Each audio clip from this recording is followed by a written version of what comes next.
இந்த வீடியோவில் நம்ம என்ன பார்க்க போறோம்னா, மீனராசிக்காரர்களுக்கு ஜூன் 2026 எத்தகைய ஒரு மாதமாக, பலாபலன்கள் நிறைந்த ஒரு மாதமாக மீனராசிக்காரர்களுக்கு இருக்க போகுங்கிறது சயின்டிஃபிக் வேதிக் அஸ்ட்ராலஜி முறையில் எதையும் மிகைப்படுத்தாமல், பரிகாரங்கள் அது மாதிரி மூடநம்பிக்கையில் போகாமல் உள்ளது உள்ளவாறு ஒரு கிரகம் ராசிக்கு இந்த மாதிரி ஒரு அமைப்பில் இருக்கும் பொழுது எது மாதிரி ஒரு தாக்கத்தை கொடுக்க போகிறார், எது மாதிரி வாழ்க்கை மாற்றங்களை கொடுக்க போகிறாருங்கிறத இந்திய வேத ஜோதிட அடிப்படையிலான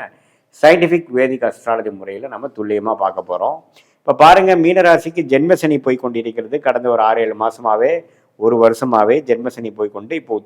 உத்திரட்டாதி நட்சத்திரத்தில் இருக்கிறவங்களாம் வந்து ஜென்மசனியால் பாதிக்கப்பட்டிருக்காங்க. ஒரு ஆகஸ்ட் மாதத்துக்கு அப்புறம் பார்த்தீங்கன்னா ரேவதி நட்சத்திரக்காரங்க பாதிக்கப்பட போகிறாங்க. அத்தகைய ஒரு நிலைமையில பாருங்க, குரு வந்து 4 இருக்கக்கூடிய குரு 5லிருந்து ராசியை பார்க்கிறார். அதே சமயத்தில் சனியையும் பார்க்கும் பொழுது ஜென்மசனியின் கோர அமைப்புகள் குறையுது. எப்பவுமே ஒரு உச்சகுரு வந்து ஒரு சனியை பார்க்கும் பொழுது சனியின் கோர விஷயங்கள், சனியின் அழுத்தங்கள், சனியின் பாவத்துவங்கள் குறையுது. அப்படிங்கிறப்ப ஜென்மசனியால் பாதிக்கப்பட்டு இருக்கக்கூடிய மீன ராசிக்காரர்கள் கடந்த 3-4 மாசமா இக்கட்டான ஒரு சூழ்நிலை, பண விஷயத்துல டைட்டு, படிக்கிற மாணவர்களுக்கு வந்து மைண்டு கான்சன்ட்ரேஷன் வரனால நண்பர்களிடையே கொஞ்சம் மனக்குழப்பங்கள், பிரச்சனைகள், எதுவுமே வந்து கான்சென்ட்ரேட் பண்ண முடியாத ஒரு மனநிலை. அதே மாதிரி மூத்த குடிமகளுக்கெல்லாம் பார்த்தீங்கன்னா உடம்பு உபாதைகள், குடும்பத்தில் நிம்மதி இல்லாத சூழ்நிலை, இல்லத்தரசிகளுக்கு வந்து ஆர்குமெண்ட்ஸ், இதுன்ட்டு ஃபேமிலியில் ஒரு நல்ல ஒரு நிம்மதியான சூழல் இல்லாத ஒரு அமைப்பு. அதே சமயத்தில் இளம் தம்பதியினர் கல்யாணம் ஆகி சந்தோஷமாக இல்லாத ஒரு அமைப்பு, கொஞ்சம் கருத்து வேறுபாடுகள் வரக்கூடிய அமைப்புகள், வியாபாரிகள் எல்லாம் பார்த்தீங்கன்னா பண விஷயத்தில் வந்து கொஞ்சம் குடுக்கல் வாங்கல பிரச்சனை ஆகிறது. அதே சமயத்தில் கொஞ்சம் வம்பு வழக்குகள் வர்றது. அதே சமயத்தில் வேலையில் இருக்கிறவங்களுக்கெல்லாம் ஒரே ஒர்க் டைட்டு, நல்ல பாஸ் இல்லாமல் நமக்கு ஒரே பிரச்சனையாக போயிட்டு இருக்குது, எப்படா வேலை மாறும் அப்படிங்கிற மாதிரி ஒரு அமைப்பை கொடுக்கக்கூடிய இது மாதிரி ஒரு தருணத்தில் மீனராசிக்காரர்களுக்கு இந்த உச்சகுரு ராசியையும் சனியையும் பார்க்கும் பொழுது கொஞ்சம் நல்ல மாற்றங்களே இருக்கும். ஓரளவுக்கு நம்ம சமாளிக்கக்கூடிய அளவுக்கு கொஞ்சம் சில சம்பவங்கள் வந்து நமக்கு மாற்றி கொடுக்கும். இதுவரை பிரச்சனையாக போயிட்டு இருந்தது வந்து கொஞ்சம் ஓரளவுக்கு இலகுவாக, மனம் சாந்தமாகிற மாதிரியும், சில வாழ்க்கை சூழல் மாறுற மாதிரியும், கொஞ்சம் பணம் வரவு கொஞ்சம் வந்து பிரச்சனைகள் தீர்ற மாதிரியும் சில நல்ல மாற்றங்களை கொடுக்கக்கூடிய குரு பயிற்சியாக ஜூன் 2 ஆகக்கூடிய இந்த குரு பயிற்சி மீனராசிக்காரர்களுக்கு நல்ல பலனை கொடுக்குதுங்க. அதே சமயத்தில் புதன், சுக்கிரன், சூரியன் எல்லாம் 3ஆம் இடத்துல 4ஆம் இடத்துல மாறும் பொழுது நல்ல ஒரு முன்னேற்றத்தை கொடுக்குது. ராஜயோகாதிபதி செவ்வாய் 2ஆம் இடத்துல இருக்கும் பொழுது பேச்சில் மட்டும் கொஞ்சம் கேர்ஃபுல்லாக இருக்கணும். டக்குன்னு பேசிடுறது, அவசரப்பட்டு பேசுறது, திட்டுறது, இது மாதிரி விஷயங்கள்லாம் வந்து உங்களுக்கு சாதகமாக இல்லாமல் போகும். ஏன்னா 2ஆம் இடத்துல செவ்வாய் ஆட்சியோடு இருக்கும் பொழுது அந்த மாதிரி ஷார்ப்பாக பேசுறது, ஆர்குமெண்ட்ஸ் பண்ணுறது, அது மாதிரி விஷயங்கள் மட்டும் கொஞ்சம் கேர்ஃபுல்லாக இருந்து வீரத்தை காட்டிலும் விவேகமாக இருக்கணுங்கிற ஒரு அமைப்பு வந்து நீங்கள் ஞாபகம் வச்சுக்கணும் மீனராசிக்காரர்கள். மற்றபடி இந்த குரு மாற்றம் வந்து நல்ல ஒரு மாற்றமாக இருக்குது. ராகு 12ல் இருக்கார், கேது வந்து 6ல் இருக்கிறார். இது எல்லாமே கொஞ்சம் ஒரு டிராவல் கொடுக்கக்கூடிய அமைப்புகள், வெளிநாடு போகக்கூடிய அமைப்புகள், வெளிமாநிலம் போகக்கூடிய அமைப்புகள், சுப விரயங்கள் பண்ணக்கூடிய அமைப்புகள் எல்லாமே இருக்குது. பட் என்னதான் கூட்டி கழித்து பார்த்தா அடுத்த ஒரு லாஸ்ட் ஒரு 1 இயராக கம்பேர் பண்ணுறப்போ இந்த ஜூனுக்கு அப்புறம் வரக்கூடிய மாற்றங்கள் வந்து கொஞ்சம் நம்ம மனம் சாந்தத்துடன், மன நிம்மதியுடன், கொஞ்சம் எல்லாமே உங்களுடைய கிளாரிட்டி ஆஃப் மைண்டு கொஞ்சம் இம்ப்ரூவ் ஆகிற மாதிரியும், ரெஸ்ட்லெஸ்னஸ் குறையிற மாதிரியும், இதுவரை பதட்டமாக இருக்கிறக்கூடிய மைண்டெல்லாம் கொஞ்சம் சாந்தம் அடைகிற மாதிரியும் நல்ல ஒரு மாற்றத்தை கொடுக்கக்கூடிய அமைப்பாக, அது வேலை சூழலாக இருந்தாலும் சரி, பண விஷயமா இருந்தாலும் சரி, ஹெல்த் விஷயமா இருந்தாலும் சரி, குடும்ப விஷயமா இருந்தாலும் சரி, ஓரளவுக்கு சாதகமான ஒரு நல்ல மாற்றத்தை கொடுக்கக்கூடிய ஒரு அமைப்பு வந்து இந்த ஜூன் 2026 அடுத்து வரக்கூடிய மாதத்துக்கு வேணுங்கிற சில ஃப்ளோவுக்கு வந்து ஒரு ஃபவுண்டேஷனாகவும் ஒரு அடிப்படையாகவும் கொடுக்கக்கூடிய ஒரு நல்ல ஒரு மாற்றத்தை கொடுக்கக்கூடிய ஒரு மாதமாக ஜூன் 2026 வந்து மீனராசிக்காரர்களுக்கு வந்து பிறக்குது, இருக்க போகிறதுங்கிறது நம்ம தெரிஞ்சுக்கிறோம்.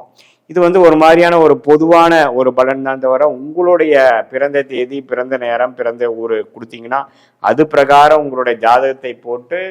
அதில் நம்ம திருக்கணித பஞ்சாங்கத்தில் எது மாதிரி லக்னத்தில் பிறந்தீங்க, நீங்கள் உங்கள் லக்னாதிபதி ஜாதகத்தில் எப்படி இருக்கிறார், அந்த லக்னாதிபதிக்கு யோகமான தசாபுக்திகள் போய் கொண்டு இருக்கிறதா அல்லது அவயோக தசைகள் போயிட்டு இருக்கிறதா, எந்த நேரத்தில் புக்தி மாறுது, தசா புக்தி அந்தரம் சூக்ஷமங்கிறது சயின்டிஃபிக்காக நம்ம எடுத்து அந்தந்த பிரகாரம் எது மாதிரி விஷயங்கள் காத்திருக்கிறது, இது மாதிரி சொன்ன பொது பலனையும் சேர்த்து வைத்து பார்க்கும் பொழுது அடுத்த வரக்கூடிய ஷார்ட் டேர்ம் எப்படி இருக்குது, அடுத்த வரக்கூடிய லாங் டேர்ம் எப்படி இருக்குது, எது மாதிரி முடிவுகள் நமக்கு எடுக்கலாம், நம்மளுடைய யூனிக்கான கர்ம பலன் என்ன, எந்த விஷயத்துக்காக நம்ம பிறந்தோம், எது மாதிரி துறையில் நம்ம ஜெயிக்க முடியும், எந்த மாதிரி நேரத்துக்காக நம்ம காத்திருக்கணும், எந்த மாதிரி இப்போவே நமக்கு ஸ்டார்ட் ஆகுதா அல்லது கொஞ்சம் பொறுமையாக போகலாமா, எப்போ நியூ இன்வெஸ்ட்மெண்ட்ஸ் பண்ணலாம், எப்போ வந்து நம்மளுடைய வாழ்க்கைக்கு தேவையான சில முடிவுகள் எடுப்பதற்கு வேணுங்கிற அந்த ஜோதிட ஆலோசனை என்ன அப்படிங்கிறதெல்லாம் நம்ம பாஸ்ட் லைஃப்லேருந்து வரும்பொழுது சிங்க் ஆகி பாஸ்ட் நமக்கு மேட்ச் ஆகுதா அப்படிங்கிறத செக் பண்ணிவிட்டு அதுக்கப்புறம் ப்ரெசன்ட் சுச்சுவேஷனை பற்றி பேசிவிட்டு அதுக்கப்புறம் ஃப்யூச்சரில் ஷார்ட் டேர்ம் எப்படி போகுது, அதுக்கப்புறம் வரக்கூடிய லாங் டேர்ம் எப்படி இருக்குது, அந்த தசா புக்தி அந்தர சூக்ஷமங்கள் எப்படி, நம்ம ஜாதகத்தில் எந்தெந்த கிரகம் எப்படி இருக்கிறார், டிகிரி அடிப்படையில் எந்த அளவுக்கு வந்து ஒன்றுக்கும் ஒன்று சார்ந்து இருக்கிறார்களுங்கிறது சயின்டிஃபிக்காக நம்ம பார்க்கும் பொழுது ஒரு மனிதனும் ஒரு தனி கர்மா, ஒரு மனிதன் மாதிரி இன்னொரு மனிதன் பார்க்க முடியாது. ஸோ அதெல்லாம் எப்படி வருதுங்கிறதெல்லாம் சேர்த்து வைத்து நம்ம பார்க்கும் பொழுது ஒன்றுமே துல்லியமான பலன்கள் நம்ம எடுக்க முடியும். ஸோ அந்த சயின்டிஃபிக் வேதிக் அஸ்ட்ராலஜி முறையில் நம்ம வந்து நம்மளுடைய கர்மாவை நாமளே தெரிந்து கொண்டு தேவையற்ற சாய்ஸஸ் எடுக்காமல் தேவையற்ற நேரத்தில் அதிகமான உழைப்புகளோ அதிகமான முதலீடுகள் போட்டு லாபங்கள் எடுக்காமல் நஷ்டங்கள் எடுத்து பண விரயங்கள் சமய விரயங்கள் பண்ணாமல் நம்மளுடைய பிராப்தம் என்ன, நம்மளுடைய யோகமான கிரகம் என்ன, நம்மளுடைய யோகமான தசாபுக்தி என்ன, நம்ம எது மாதிரி படிப்பு படித்தா நல்லா வரலாம், எந்த துறையில் நம்ம ஜெயிக்கலாம், வேலையா தொழிலா கவர்மெண்ட் ஜாபா அல்லது கார்ப்பரேட் செக்டாரா ப்ரைவேட் செக்டாரா வெளிநாடா இம்போர்ட் எக்ஸ்போர்ட் பிஸ்னஸா அல்லது உள்நாட்டு பிஸ்னஸா மேனுஃபேக்சரிங்கா ட்ரேடிங்கா, எது மாதிரி துறையில் இருக்கக்கூடிய அமைப்புகள் நம்ம ஜாதகத்தில் வலுவாக இருக்குது, எந்த கர்மாவில் நம்ம பிறந்திருக்கோங்கிறது தெரிந்து இதையே நம்ம பாஸ்டில் இது மாதிரி விஷயங்கள் நடந்துதாங்கிறத ஒரு செக் பண்ணி அந்த ஒரு விஷயத்தையும் நாம் உள்ளக்குள்ளே கொண்டு வந்து பாஸ்ட்டை பார்த்து ப்ரெசண்ட்டை பார்த்து அடுத்து வரக்கூடிய ஃப்யூச்சரையும் பார்க்கும் பொழுது என்ன மாதிரி வாழ்க்கை பயணம் நமக்கு இருக்குது, எந்த பிராப்தம் இருக்குது, எதுக்கு நம்ம எதிர்பார்க்கலாம், எது நம்ம எதிர்பார்க்க வேண்டாம், நம்மளுடைய என்ன மிஸ்டேக்ஸ் இருந்து நம்ம என்ன கற்றுக்கிட்டு இருக்கோம், என்ன மாதிரி வரைக்கும் நம்ம வந்து எஃபோர்ட் போடலாம், நம்ம வந்து எந்த லெவலுக்கு போகக்கூடிய பொட்டென்ஷியல் நமக்கு இருக்குது, அந்த பொட்டென்ஷியலை மேக்ஸிமைஸ் பண்ணுறதுக்கு என்னென்ன பண்ணலாம் அப்படிங்கிறதெல்லாம் நம்ம செய்யும் பொழுது கண்டிப்பாக நம்ம பார்த்திங்கன்னா ஒரு 1000 வருஷம் வாழ போகிறதில்ல, ஒரு 80 வருஷம் வாழ்கிறோம் அப்படின்னா ஒரு 25 வருஷத்துலேருந்து ஒரு 60 வருஷம் வரைக்கும் நம்ம ஒரு ஆக்டிவாக ஒரு ஏர்னிங் கெப்பாசிட்டியோடு இருக்கக்கூடிய அமைப்பில் இருக்கோம்னா அதை வந்து சிறப்பாக செய்து நம்ம வாழ்க்கைக்கு வேணுங்கிற பணம், உறவுகள், ஃபேமிலி, குழந்தை, மனநிலை, நல்ல ஹெல்த்து, இது எல்லாமே ஓரளவுக்கு எப்படி நம்ம சீர்திருத்தி கொள்ள வேண்டும், நமக்கு எப்படி லேட் மேரேஜாக இருக்கா, ஏர்லி மேரேஜாக இருக்கா, அரேஞ்ச் மேரேஜா, கலப்பு திருமணமாகவும், நம்மளோட சுக்கிரன் எப்படி இருக்கிறார், அடுத்து வரக்கூடிய தசாபுக்திகள் எது மாதிரி விஷயத்தை காட்டுது, இப்படியெல்லாம் நம்ம பார்க்கும் பொழுது எப்போ வந்து நம்ம வந்து எப்படி ஒரு கூகுள் மேப்பில் வந்து நம்ம வந்து ஒரு இடத்துக்கு போகிறப்போ நம்ம டிராஃபிக் பார்க்குறோம், எவ்வளோ டிஸ்டன்ஸில் இருக்குதுன்னு பார்க்குறோம், போகிற வந்து ரூட் என்னன்னு பார்க்குறோம் இல்லைங்களா, அது என்னதான் நீங்கள் பார்த்தாலும் நாம் தான் போய் சேர போகிறோம். பட் நமக்கு ஒரு மென்டல் ப்ரிப்ரேஷன் கிடைக்கிற மாதிரி இந்த ஜோதிடம் சயின்டிஃபிக் வேதிக் அஸ்ட்ராலஜி முறையில் எதையும் மிகைப்படுத்தாமல் பார்க்கும்பொழுது பாஸ்ட் சிங்க் பண்ணிடுவோம் நம்ம. அதுக்கப்புறம் வரக்கூடிய ப்ரெசன்ட் ஃபியூச்சர் மூலமாக மென்டல் மேப்பிங் பண்ணி வாழ்க்கையில் வந்து நம்மளுடைய பிராப்தத்தை தெரிந்து சமய விரயங்கள் பொருள் விரயங்கள் இல்லாமல் எளிதில் நம்ம வாழ்க்கையில் வெற்றி பெற முடியும் என்று சொல்ல விரும்புகிறேன். மீண்டும் மற்றொரு காணொலியில் சந்திப்போம்.